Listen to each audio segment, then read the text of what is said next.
Devant moi, il y a un géant, Goliath, et je le vois. Je t'en supplie, Seigneur, viens aide-moi. En combat, le géant de mon âme.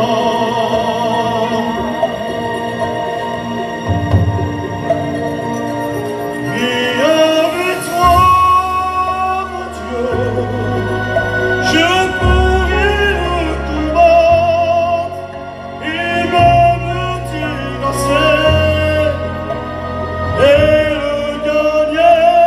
Mais avec toi, mon Dieu, je pourrai le combattre et même le terrasser et le gagner.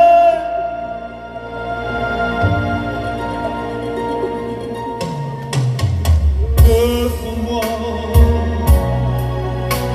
il y a un géant, Goliath, et je le vois.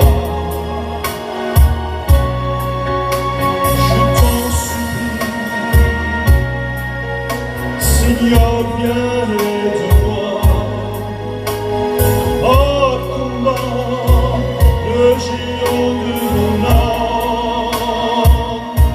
Avec toi, Dieu, je pourrai le combattre et même le terrasser et le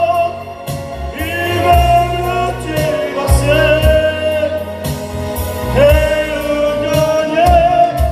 Mais avec toi, mon Dieu, je pourrai le combattre et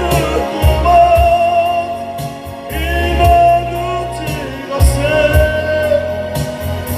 Mais avec toi, mon Dieu, je pourrai le combattre et même le terrasser et le gagner.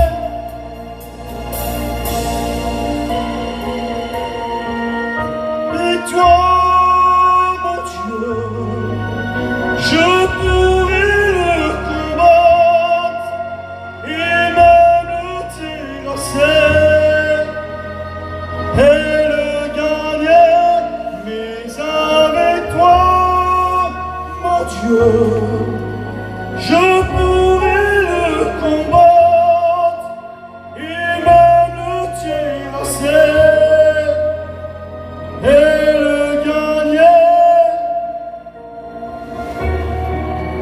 Seigneur, c'était pas moi qui devais faire la réunion, mais cet après-midi, j'avais un désir dans mon cœur et puis c'est fait comme ça. Gloire à Dieu. Amen. Le Seigneur, il connaît toutes les choses, il connaît toutes choses. C'est mon beau-père qui m'a appelé, il est malade, il est couché, il m'a dit je peux pas faire la réunion. Et il dit si c'est comme ça, c'est voulu du Seigneur. Hein. Le Seigneur, il connaît toutes choses. J'étais chez moi cet après-midi et puis je pensais à certaines choses. Et puis dans mon cœur est venu le désir d'apporter ce petit message. Je l'ai apporté dans quelques églises. J'étais à Saint-Nazaire la dernière fois, j'ai apporté ce message-là. J'ai prêché à Vannes il y a quelques jours, là, quelques temps, j'ai prêché ce message-là. Et puis j'étais à Nantes, j'ai prêché ce message-là. Et puis le désir était dans mon cœur comme ça ce soir. J'ai pas l'habitude de prêcher les mêmes messages. Mais là, c'est comme ça ce soir. Donc, on va le laisser faire à lui. Parce que c'est lui qui connaît tout. Nous, on n'est que des instruments entre ses mains. Mais c'est lui l'architecte et l'ouvrier. Donc on va prier le Seigneur. Vous voulez qu'on prie le Seigneur? Gloire au Seigneur. J'aimerais vous parler de ce que j'ai sur mon cœur. Hein, j'ai prêché une journée de prière la dernière fois avec, il y a quelques temps. Et puis j'aimerais vous parler d'un temps, j'ai mis en thème du petit message, prendre garde dans les derniers temps à l'éloignement et au refroidissement. Et c'est ce que j'aimerais ce soir voir ensemble. Vous savez, on vit des moments difficiles où le Seigneur revient nous chercher Et puis dans ces derniers temps, on l'appelle le temps d'apostasie, où il semblerait qu'il y a un refroidissement, et puis que plusieurs personnes abandonnent la foi, et puis se tournent vers d'autres choses que la vérité. Et puis je vais me dépêcher, je vais rentrer vite dans le message. Matthieu 4 au verset 1er, la Bible elle dit ça. Mais l'Esprit dit expressément que dans les derniers temps, quelques-uns abandonneront la foi pour s'attacher à des esprits séducteurs. Plusieurs faux prophètes, Matthieu 24, 11, plusieurs faux prophètes s'élèveront. Ils séduiront beaucoup de gens. Et parce que l'iniquité sera accrue, la charité d'un plus grand nombre se refroidira. C'est-à-dire la foi. Et puis j'aimerais vous parler de ce refroidissement. J'aimerais vous parler de cet éloignement d'une vie où on a besoin d'être attaché à Christ. On l'a écouté encore. Le serment qui n'est pas attaché au sceptre ne peut pas donner la véritable vie. Parce qu'il a besoin de tout ce qui apporte le véritable sceptre. Et c'est le Christ. On a besoin de lui. Vous savez, il y a un verset qui revient régulièrement, que quand les serviteurs prêchent, ils disent que sans lui, on ne peut rien faire. Mais dans plusieurs versions, et les versions qui se rapprochent des textes les plus originaux, ils disent, détaché de lui, on ne peut rien faire. Et on a besoin d'être attaché à lui. On a besoin de proche de lui. On a besoin d'une vie de communion, une vie d'harmonie, une vie d'union avec le Christ. Et cette vie-là, elle est comparée à un feu qui vit à l'intérieur de nous. Amen. Et puis il semblerait que dans ces temps-là, la Bible elle dit ça, que dans les derniers temps, quelques-uns, et puis quand on voit dans le verset de Matthieu, il dit plusieurs. Il y a quand même comme une décadence au long de ce fil de temps où on arrive quand même à l'enlèvement de notre Église. Le Seigneur revient nous chercher. Et pendant ce temps-là, il y a comme une décadence si on ne fait pas attention, bien sûr.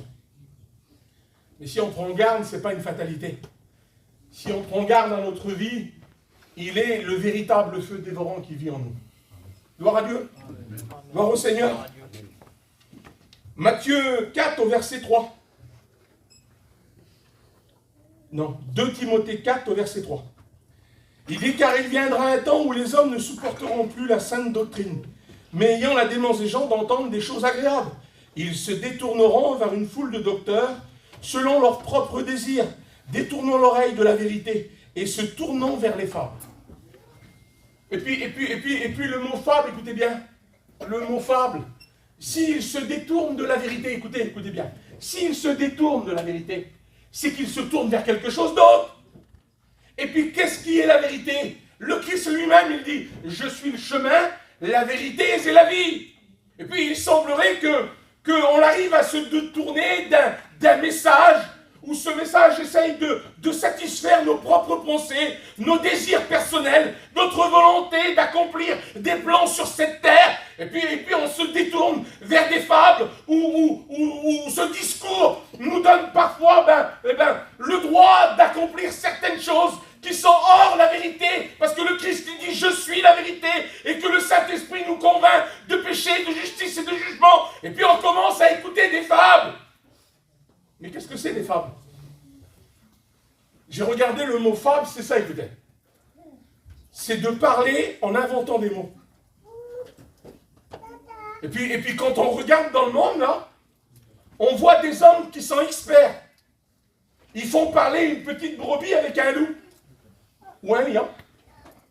Et puis ils arrivent à avoir une petite conversation, là. Et puis il semblerait que l'histoire, avec le danger, avec tout ce qu'il y a autour de la petite fable, là, il semblerait que l'histoire finit bien.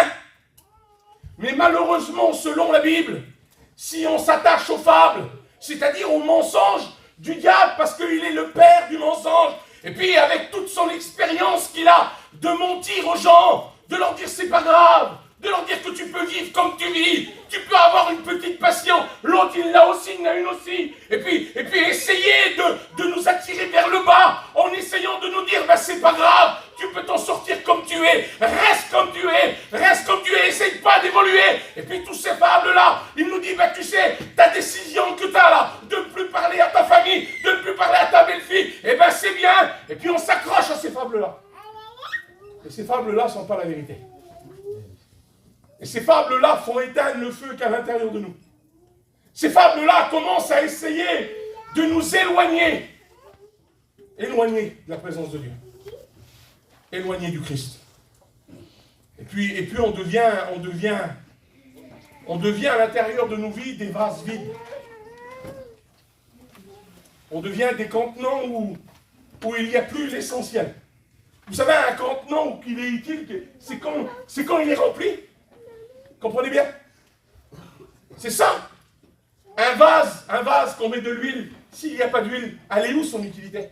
Ou un vase qu'on met des fleurs, si on pose un vase sur une table sans fleurs, elle est où l'utilité?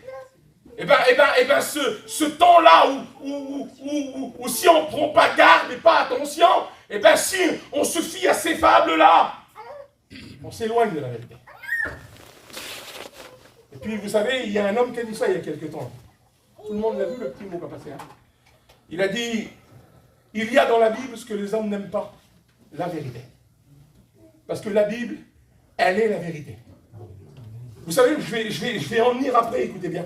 Et puis Matthieu 15 au verset 8, il nous dit que ce peuple m'honore des lèvres, mais son cœur, il est éloigné. Et puis ce soir, écoutez bien devant Dieu. Je pense à ça. Ce soir, ce n'est pas un message de condamnation. Vous savez, le Seigneur Jésus-Christ, celui qui est dans le ciel de gloire, il est venu sur la terre des hommes pas comme un bourreau. Non. Il est venu comme un sauveur. Et puis dans cette soirée, la parole de Dieu, c'est pas une parole pour te briser. Ah, peut-être qu'il veut briser tes liens, peut-être.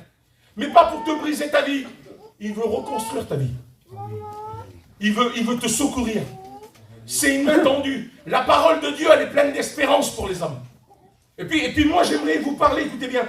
Je ne peux pas vous parler des derniers temps sans vous parler d'une église. On l'appelle, elle fait partie des 7 églises de l'Asie mineure. Et puis les serviteurs qui sont là savent très bien où je vais aller. On l'appelle l'église de la Odyssée. C'est l'église du refroidissement. Et puis le Christ, il fait comme un constat. Parce qu'elle a besoin d'entendre des choses. Elle a besoin d'entendre la vérité. Et puis comme lui, il est la vérité, il est le véritable. Il se présente comme ça, écoutez. Il crie à l'ange de l'église de la Odyssée. Et voici ce que dit le Amen, le témoin véritable, le commencement de la création.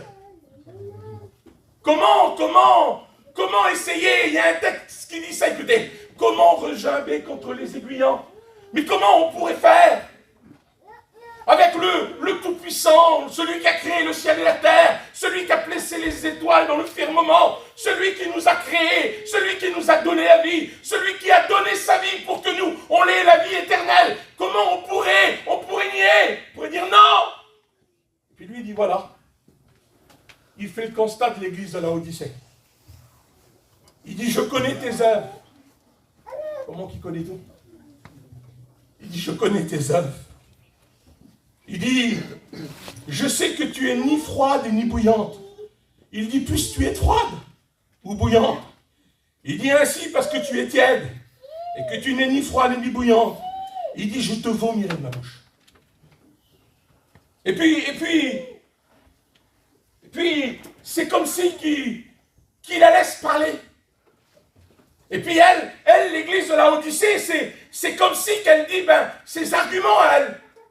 Pourtant, elle n'avait pas beaucoup d'arguments. Il lui dit ça. Il dit, parce que tu te dis riche.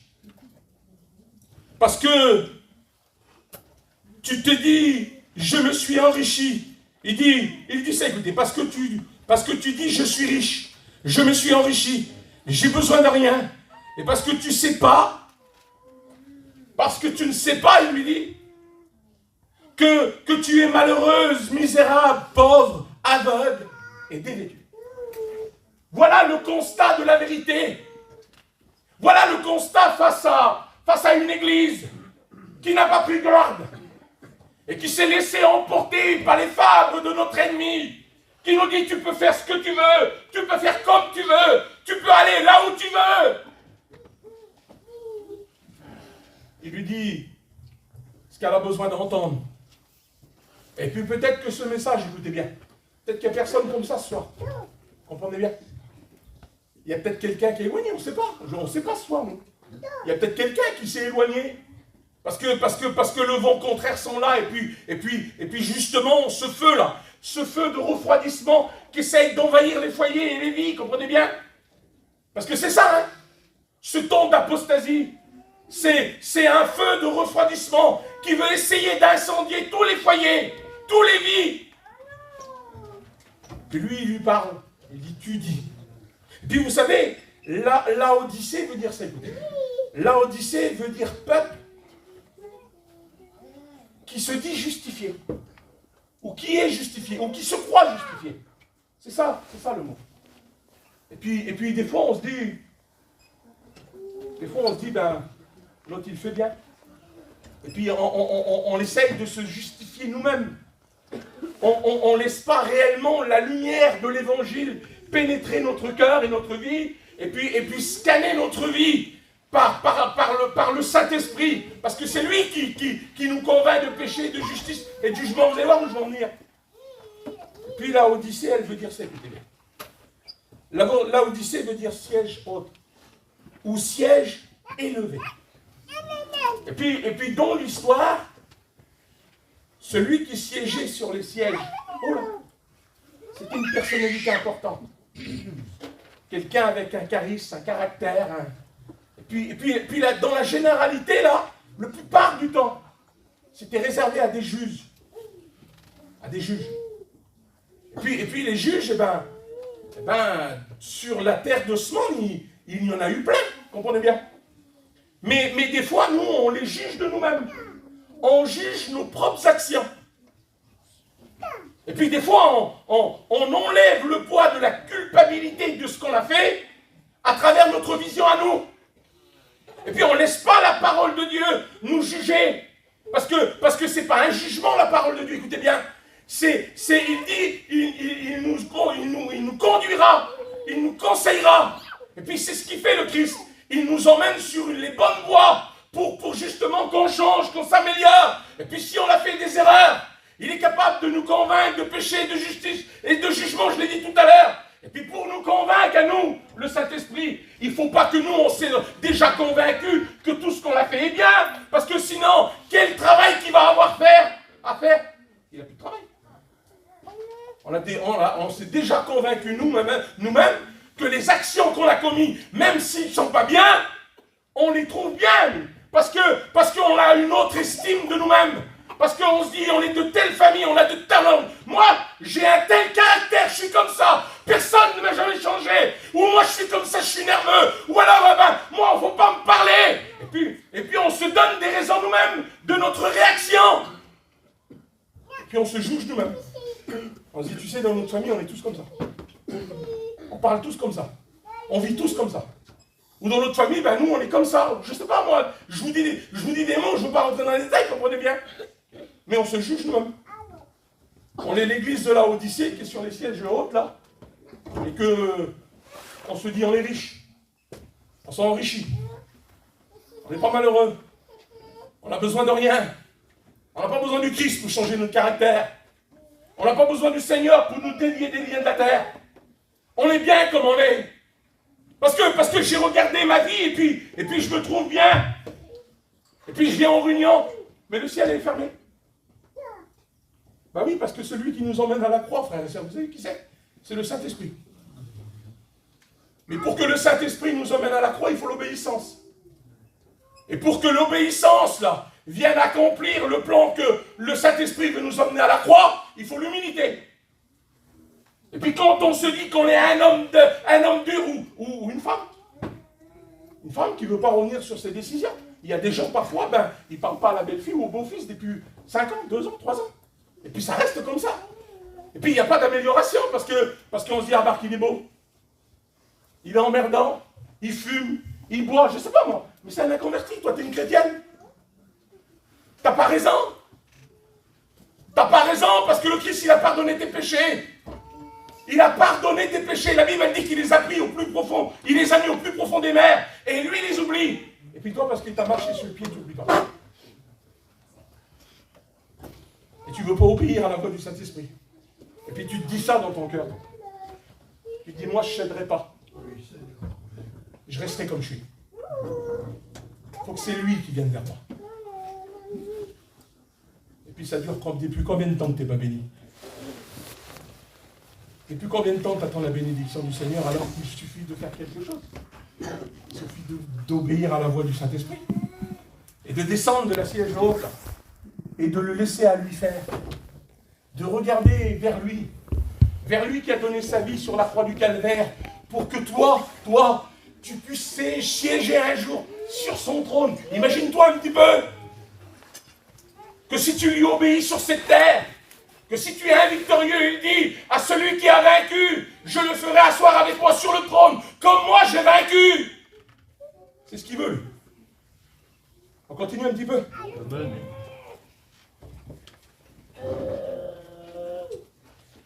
Jacques 1 au verset 22, mettez en pratique la parole et ne vous bornez point à l'écouter en vous trompant vous-même par des faux raisonnements.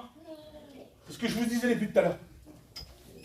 Et puis 1 Corinthiens 11 au verset 13, si nous nous jugions nous-mêmes, il dit, nous ne serons pas jugés.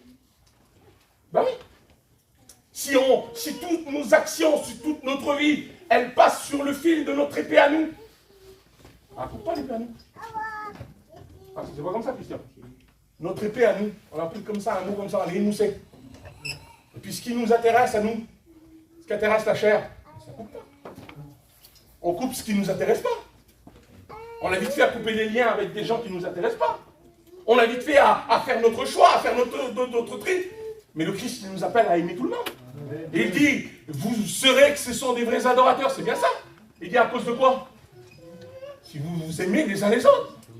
Mais si moi demain je décide à plus parler à Christian et à plus parler à Pico, et puis que je décide moi par mon propre désir, ma propre conviction, je leur dis je n'en parle plus moi. Mais je ne suis pas en règle avec la parole de Dieu. Je me mets sur une chaise haute et puis c'est moi qui décide. Mais le Christ il veut autrement. Il nous a pardonné, il nous a lavé, ça nous a sanctifiés. Et puis aujourd'hui, il nous demande l'obéissance et la fidélité, comprenez bien? Il est en train de faire des remontrances à une église qui s'est éloignée, à une église qui se dit qu'elle n'a besoin de rien. On n'a pas besoin de lui ce soir. Amen. On a besoin de lui ce soir. Amen. Gloire à Dieu. Et puis j'espère que de tout mon cœur ce soir. Parce que je le disais tout à l'heure, il y a peut-être quelqu'un qui a besoin ce soir, on ne sait pas. Mais c'est peut-être un message d'avertissement pour nous, parce que les temps qui viennent, ne croyez pas que ça va aller mieux.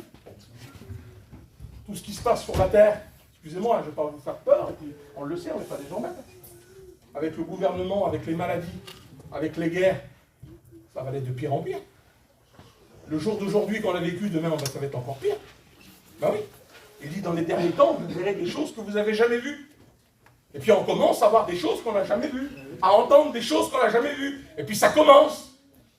Et puis on a passé des choses qu'on n'avait jamais passées. Et puis il y en a encore devant nous. Mais on a besoin de tenir ferme. On a besoin que le Seigneur nous parle et qu'il nous dise, oh, vous avez besoin de moi. Dans vos moments de faiblesse, dans vos vents contraires, dans vos moments difficiles, dans vos moments où parfois, dans les familles, il y a des tensions, parce qu'il y a des petites querelles, il y a des moments compliqués. Il est en train de nous dire, regardez à moi, je vais vous donner la solution. Parce qu'il est la solution. Il a appelé l'admirable conseiller. Vous savez, un conseiller, c'est celui qui sait nous orienter. C'est celui qui sait nous donner les moyens et les outils adéquats pour arriver à se sortir d'une situation. Vous voulez que je continue? Amen. La Bible, elle dit que Laodicée, écoutez bien, Laodicée, et puis j'ai regardé un petit peu. Je vais me dépêcher, frère. 5 minutes, 10 minutes, je suis dit. Laodicée était en face des montagnes de Hérapolis. Et puis Laodicée, si elle dit ça, elle, je n'ai besoin de rien, Laodicée, il manquait quelque chose, écoutez bien. Quelque chose d'essentiel. Il lui manquait un point d'eau. Elle n'était pas alimentée par une source d'eau. Alors Laodicée, avec un désir de pouvoir avoir tout ce qu'il fallait, parce qu'elle aussi, elle voulait être baignée. Elle aussi, elle voulait l'eau du ciel. Elle aussi, elle voulait être comblée, elle voulait être rassasiée et désaltérée. Alors l'histoire, elle dit ça, écoutez bien, qu'elle a mis en place des espèces de petits canals pour aller chercher de l'eau jusqu'aux montagnes thermales de Hérapolis, et pour ramener l'eau jusqu'à elle. Parce que à Hérapolis, c'est dans l'explication, si vous voulez, on l'appelle la montagne sainte. C'est la représentation de la sainteté. Parce que c'est une montagne qui est couverte de calcaire, et puis on la voit à des kilomètres. C'est toute une montagne qui est blanche, immaculée, et puis au-dessus, il y a les neiges éternelles. Et puis elle s'est éloignée de la sainteté. Mais elle voulait encore l'eau de la sainteté. C'est fort ça. Elle s'était éloignée de la sainteté, mais elle voulait encore que son cœur il est béni. Elle s'était éloignée de la sainteté, mais elle voulait encore bénéficier de la grâce. Elle s'était éloignée de la sainteté, mais elle voulait bénéficier du bienfait que le Christ nous accorde. Et puis là-haut, Hérapolis, là, c'est un endroit où il y a des cures thermales. Alors le mot cure thermale, là, c'est le mot, c'est comme ça, je l'ai noté quelque part. Thermal, ça veut dire le mot chaud, chaleur. Ben oui. C'est le mot thermostat, c'est le mot chaleur. C'est toute la chaleur que le corps de l'homme, que le cœur de l'homme a besoin. Le feu qui descend du ciel, c'est ce qui vient descendre dans nos vies et qui vient soulager les cœurs brisés, qui vient soulager. Eh bien, l'eau d'Hérapolis, c'était ça. C'était une cure thermale. Vous savez, quand il y a des gens qui ont du mal aux articulations, qui ont des problèmes d'arthrose, des trucs comme ça, ils vont dans des cures thermales parce qu'il n'y a aucune médecine qui peut guérir ça. Et puis on fait des bains, on reste des heures là, et la chaleur de l'eau, parce que la chaleur de l'eau c'est quelque chose de complexe. Ça descend, ça sort de sous terre là, et puis il y a une chaleur bien adéquate, et puis ça vient soulager l'intérieur de l'homme. Et puis la Odyssée, elle voulait être soulagée intérieurement. Parce que même si on est malade, même si on a des problèmes, même si on passe par la maladie, même si les mauvaises nouvelles sont là, et puis que les mots sont là, les noms de maladie, et puis qu'on sait, on sait la finalité, excusez-moi de vous dire ça ce soir, mais on sait qu'on est sur le rocher des siècles, et que si on ferme les yeux sur la terre, on les rouvre au ciel. Mais il y a quelque chose de plus important, c'est l'intérieur de l'être, c'est l'âme. Et puis la Odyssée, elle voulait que son âme soit consolée, que son cœur soit consolé. Mais la chaleur, quand l'eau est arrivée jusqu'à la Odyssée, le temps parcouru par l'éloignement, la température de l'eau était descendue. Et puis elle n'était plus chaude, elle n'était pas froide, elle était tiède. Et puis quand on est tiède, je m'y sens. Quand celui qui réchauffe nos cœurs et nos vies n'est plus là, eh bien on devient des hommes malheureux. Quand le feu dévorant n'est plus dans notre cœur, on devient des hommes et des femmes malheureux. Et puis sans lui, imaginez-vous un peu, on devient malheureux. Et puis quand le feu n'est plus là, eh bien, notre être intérieur là, parce que le vieil homme ressurgit. Et puis les douleurs, j'ai mis comme ça moi, je ne sais pas si c'est bien les frères, mais j'ai mis moi, les douleurs d'Adam et Ève apparaissent. C'est-à-dire les hommes anciens, l'ancien homme intérieur de moi là. Et puis on voit quand on est éloigné, on voit les passions qui reviennent, on voit les caractères qui ressurgissent, on voit les états d'esprit qui n'étaient plus les mêmes, et bien ressurgir, on voit les désirs de convoiter les choses matérielles, les loisirs de la vie, et puis on voit toutes ces choses-là qui commencent à réapparaître, parce que l'eau thermale n'est plus à la bonne température, parce qu'à cause de l'éloignement, on s'est éloigné, et puis on n'entend plus les mêmes choses, on ne voit plus les mêmes choses. Vous savez, quand on voit l'histoire de Pierre du reniement, quand on regarde dans les évangiles, on s'aperçoit qu'à un moment donné, il est près du feu, près de l'estrade, et puis il y a un texte qui lui dit qu'il est à l'intérieur, à l'extérieur. Il s'est éloigné. Pourtant, les gens avaient commencé à le reconnaître en tant que disciple. Mais lui, il a nié. Parce qu'il s'était éloigné. Et puis pourtant le Christ l'avait prévenu. Il lui avait dit avant que le coq va chanter, il dit tu m'auras renié. Et puis tout doucement, à chaque fois que quelqu'un le reconnaissait, au lieu de dire Seigneur, ben oui, je suis avec eux, il s'est éloigné un peu plus, on dirait. Et j'espère de tout mon cœur ce soir que si tu t'es un peu éloigné, eh bien que tu reviennes à lui. J'espère de tout mon cœur. Vous savez, la Odyssée, c'est comme ça, écoutez bien.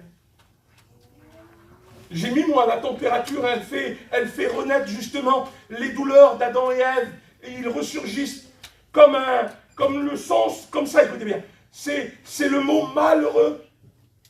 Et puis dans le mot heureux, à malheureux, il y a 3 lettres. C'est le M-A-L, mal. Puis le mot mal, il vient du mot tentation, il vient du mot séduction, il vient du mot serpent. Et puis c'est ça aujourd'hui.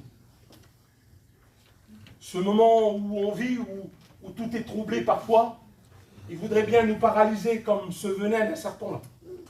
Ou cette neurotoxine qui rentre à l'intérieur de nos veines là, et qui vient paralyser nos membres, parce que c'est comme ça, les venins d'un serpent. Il vient paralyser les choses essentielles de notre corps.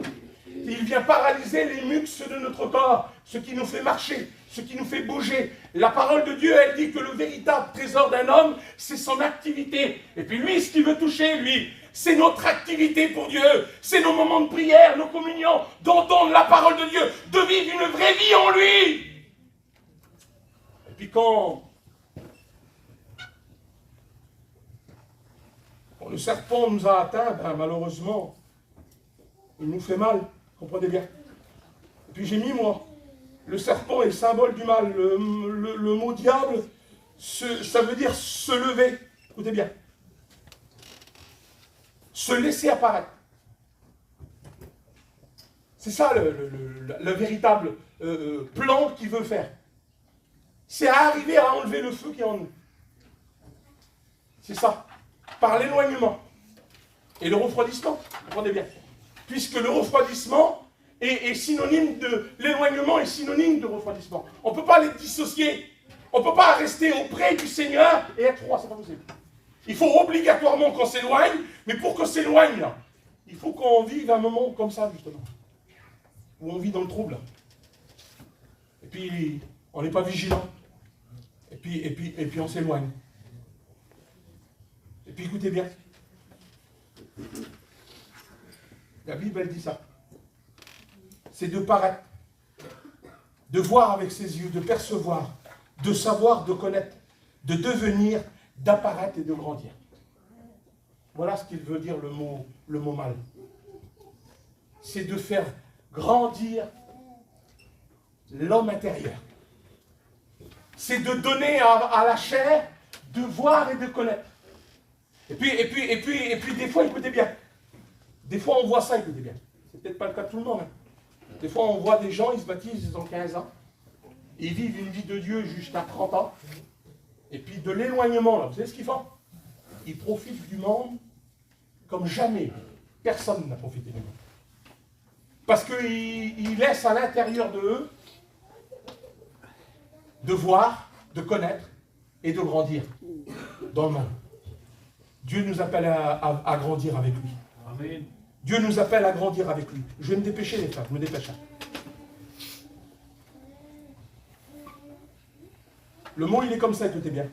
Parce que tu te dis, parce que tu sais que tu es malheureuse, misérable, aveugle. Et puis j'ai mis, moi, le verdict de Jésus sur l'état de la Odyssée. Il dit, je connais tes œuvres, je sais que tu es ni froide et que tu es ni bouillante. Puisses-tu être froide ou bouillante? Il dit, parce que tu es tiède et que tu n'es ni froide ni bouillante, je te vomirai de ma bouche.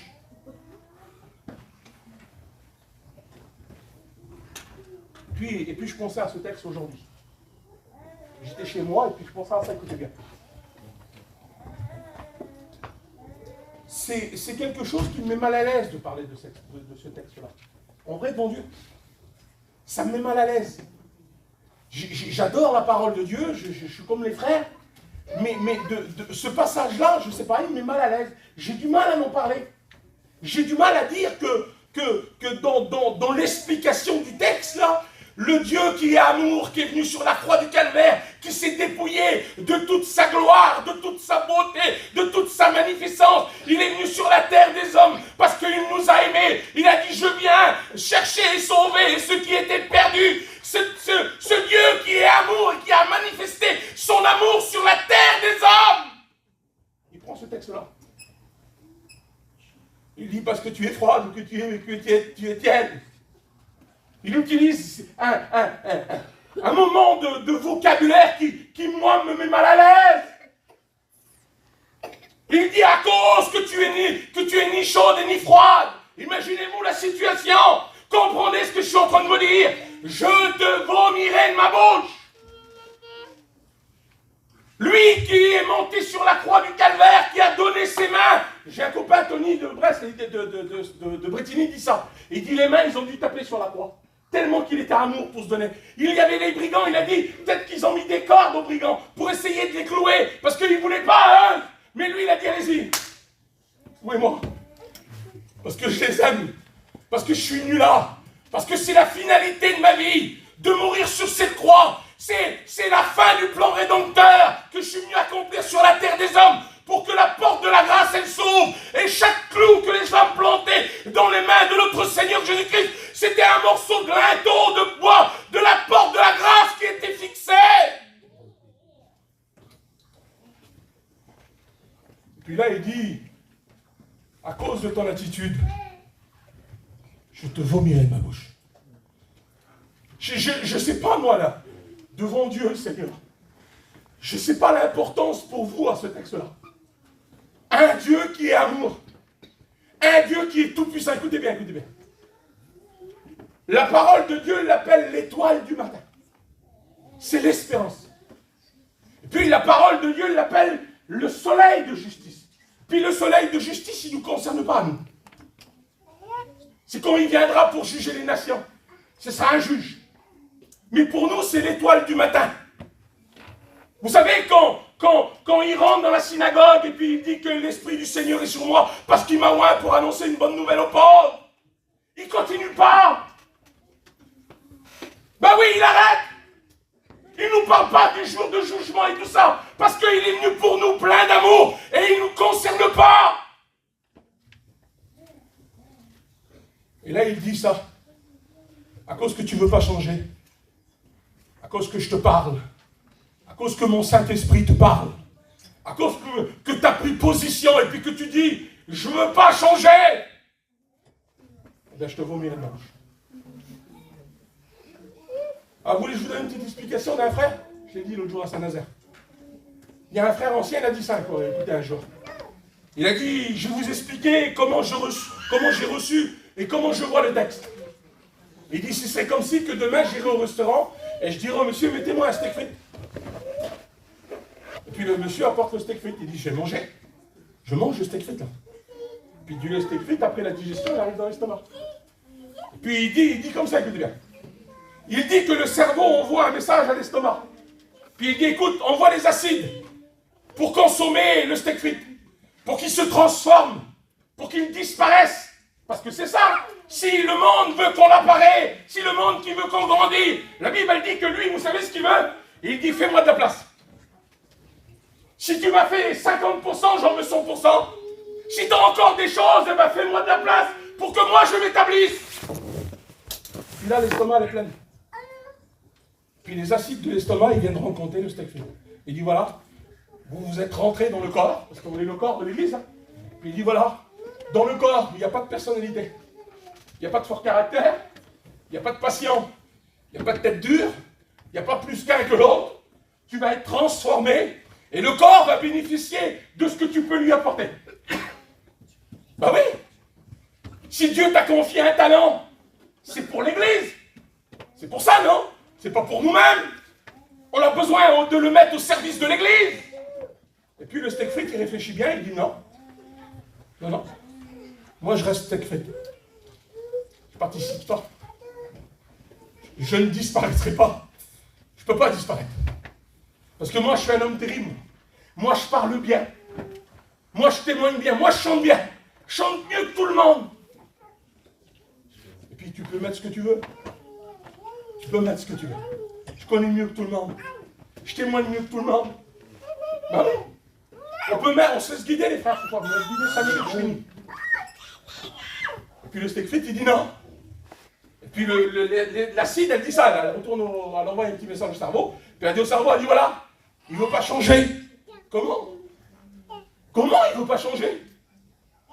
J'ai donné ma vie à la croix du calvaire pour que le sang coule sur ses péchés, pour qu'il soit lavé et sanctifié, pour que sa vie elle change, pour que ce soit une nouvelle créature. Demandement, une nouvelle créature, c'est quelque chose de nouveau. Il y a le mot nouveau, ça ne peut pas être ancien. Alors quand il rentre dans l'église universelle, c'est quelque chose de nouveau. Les gens découvrent en lui des choses nouvelles. Et lui, il veut rester sur les anciennes bornes. Alors il dit, écoute, tu sais ce que tu vas faire, tu vas y retourner. Et puis les acides retournent vers lui. Il dit, voilà, je vais parler avec le cerveau parce que le Christ, c'est pas la tête. Le Christ, c'est la tête. Et nous sommes le corps. Et nous, on est là pour justement, c'est être unis ensemble. Il y a un petit cantique qui chante ça. Tous ensemble. Hein? Et il nous parle du corps, là. Des mains, des pieds. Il dit, voilà, tu es rentré dans l'église. Tu fais partie du corps. Tu fais partie de la fiancée du Christ où le bientôt il y aura les noces de l'agneau. Tu ne peux pas rester comme tu es. Il faut que tu changes. Il faut que tu te laisses disparaître. Il faut que tu te laisses dissoudre. Il ne peut pas rien avoir de mauvais en toi. Il ne peut pas avoir d'esprit de rivalité, de querelle. Il ne peut rien avoir. Il ne peut pas avoir d'animosité. Il ne peut pas avoir de méchanceté. Il ne peut pas avoir de haine. Il faut que tu sois neutre.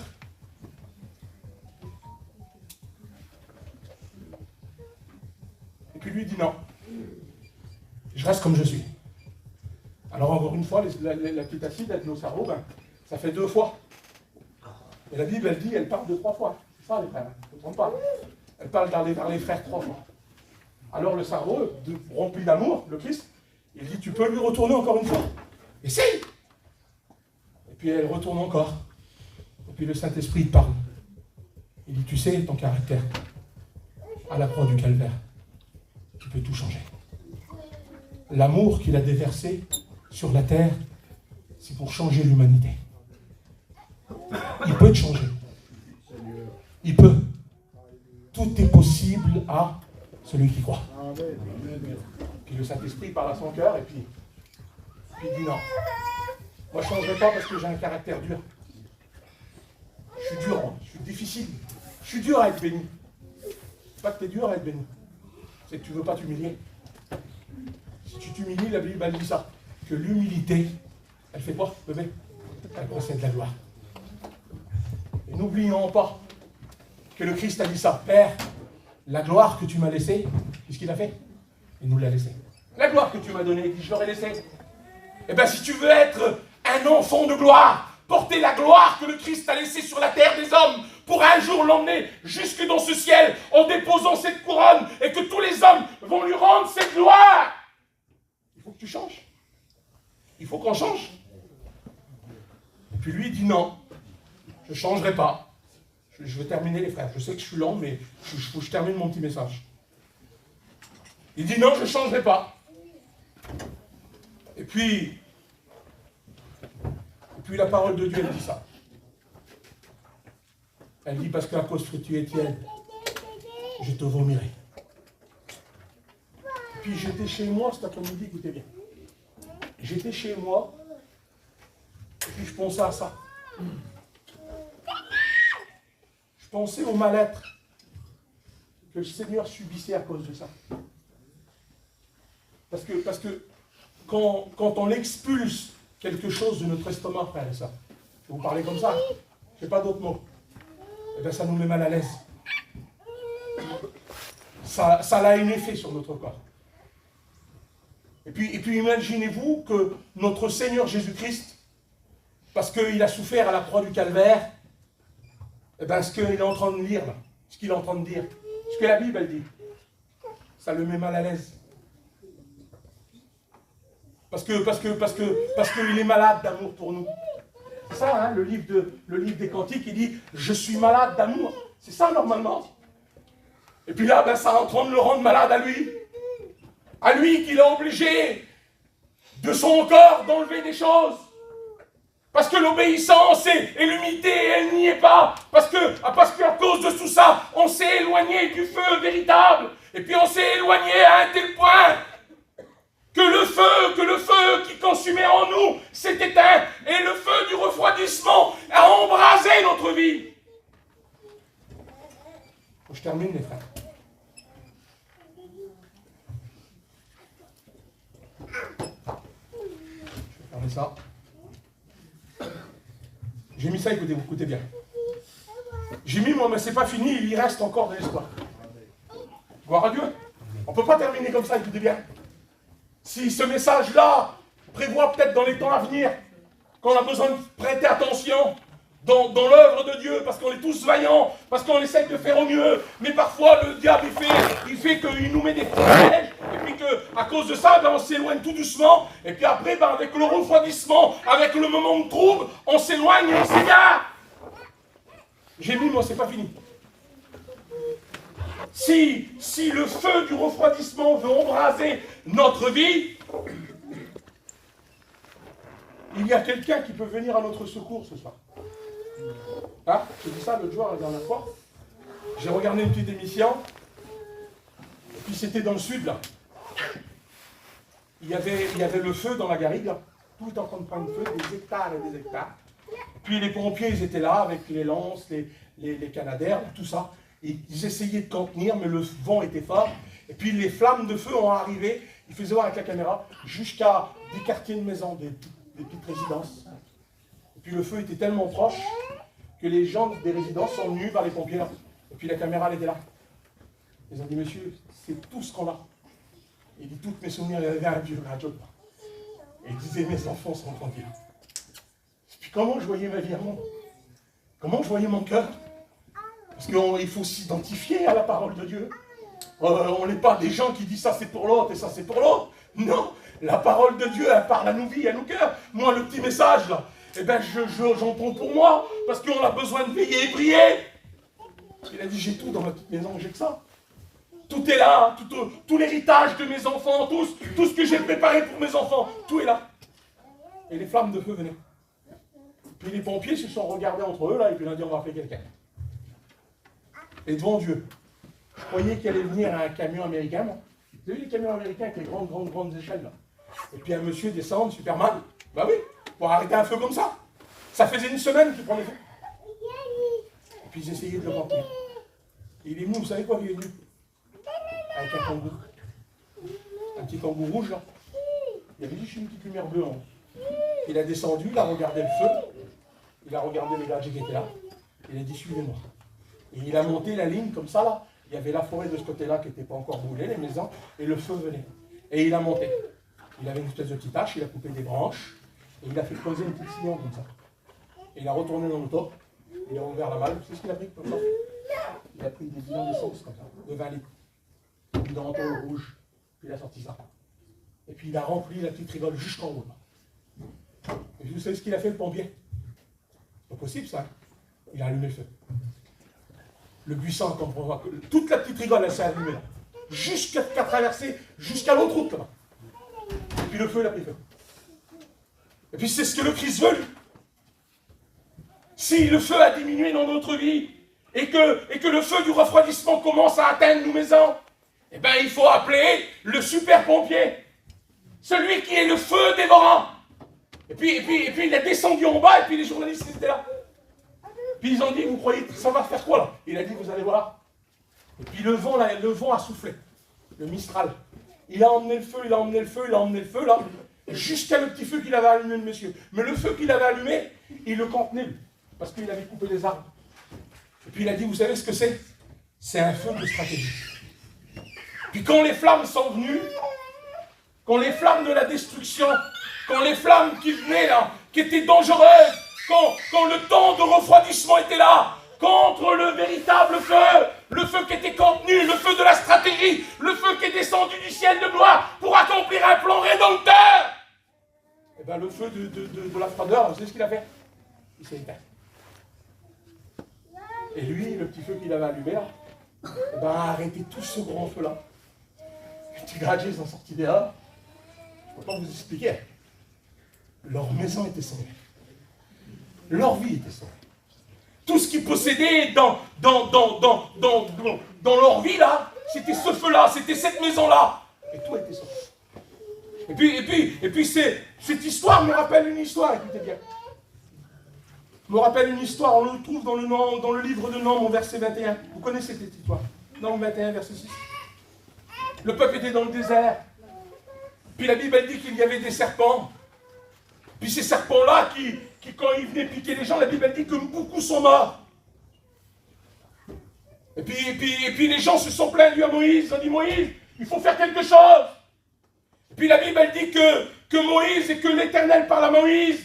Il lui dit, fais-toi un serpent d'airain, mets-le sur une perche là. Et puis mets le serpent brûlant en hauteur. Et tous ceux qui vont regarder sur le serpent brûlant garderont la vie. Puis j'ai regardé ce que c'était moi, le serpent brûlant. Et puis ce mot-là, brûlant, là, il vient du nom d'un vent. Et frère, je m'excuse, je suis lent, mais je me dépêche. Et puis le vent, là, il est appelé le vent du sud. C'est un vent terrible. C'est un vent qui a une grande utilité. Écoutez bien.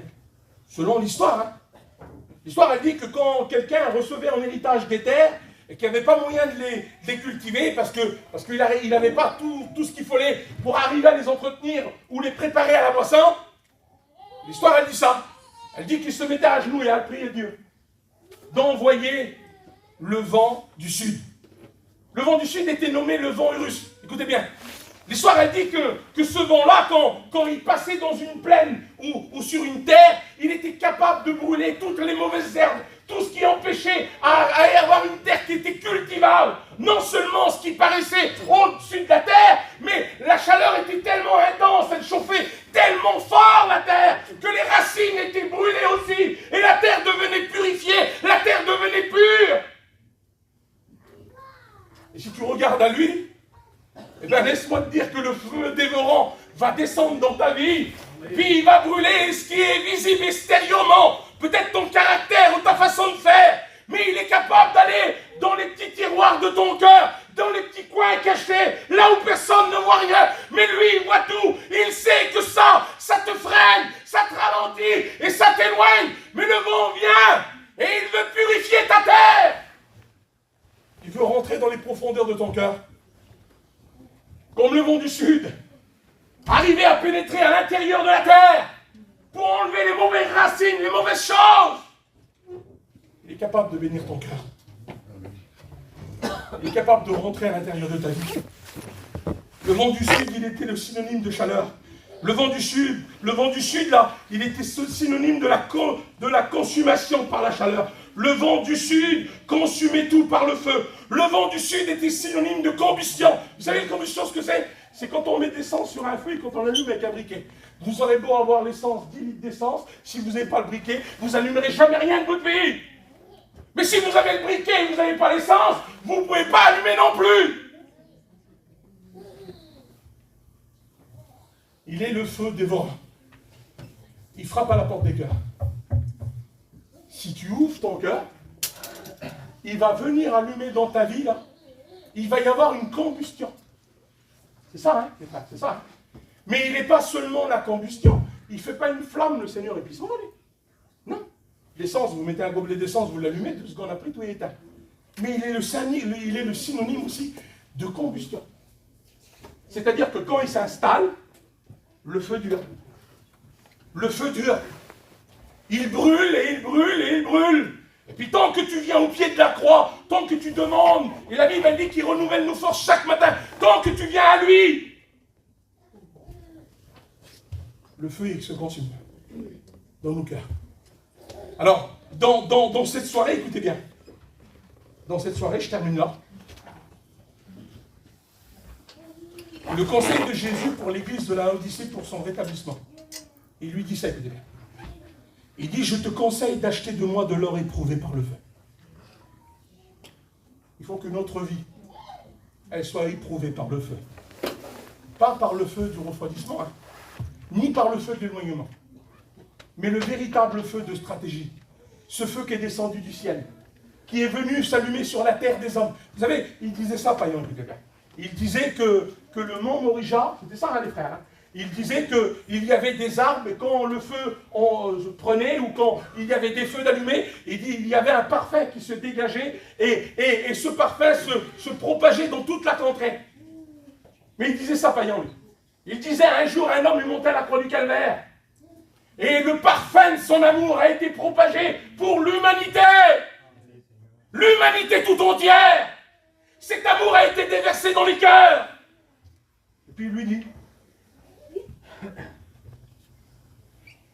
tu as besoin d'avoir de l'or éprouvé. Vous savez comment on éprouve de l'or? On le met sur une petite pierre de frottement, on appelle ça. Et puis on met des acides forts. Et si la petite trace qui est laissée sur la pierre de frottement ne disparaît pas, c'est que c'est le véritable. Et puis vous savez, les choses de Dieu sont éternelles, elles ne disparaissent jamais. Non. Et puis ceux qui nous promet, les promesses qu'on saisit là, ils ne disparaissent pas non plus. Parce que ce qui nous offre est éternel. Il faut saisir sa grâce. Gloire à Dieu. Il lui dit ça, écoutez. Afin que tu deviennes riche et que tes vêtements soient blancs. J'ai mis ça, moi. Quel constat qu'il fait. La Odyssée était la capitale de la laine. Et ce n'était pas n'importe quelle laine, c'était une laine colorée naturellement noire. Et il lui dit, il faut que tes vêtements soient blancs. Peut-être que tes vêtements ont été tachés dernièrement, peut-être, je ne sais pas moi. Je me laisse conduire après. C'est lui qui fait. Mais peut-être que tu as taché tes vêtements. Mais il te demande d'acheter véritablement de l'or éprouvé. Si tu passes par le feu, que ce feu vienne dans ta vie. Et que tes vêtements soient blancs. Parce que c'est ceux qui ont la tête levée avec les vêtements lavés qui viendra nous chercher. Puis il dit, afin que tu sois vêtu et que la honte de la nudité ne paraisse pas. Il dit, jette un collier pour tes yeux. Puis ce soir, si tu ouvrais les yeux de ton cœur, pour comprendre que la parole de Dieu, elle n'est pas là pour te juger ou pour te blâmer, mais pour te bénir, pour te relever, pour t'encourager. Si tu t'es éloigné, il est encore temps de te rapprocher de lui. Si tu t'es éloigné, il est encore temps de faire demi-tour. Vous savez, on va courber les fronts. On va prier le Seigneur.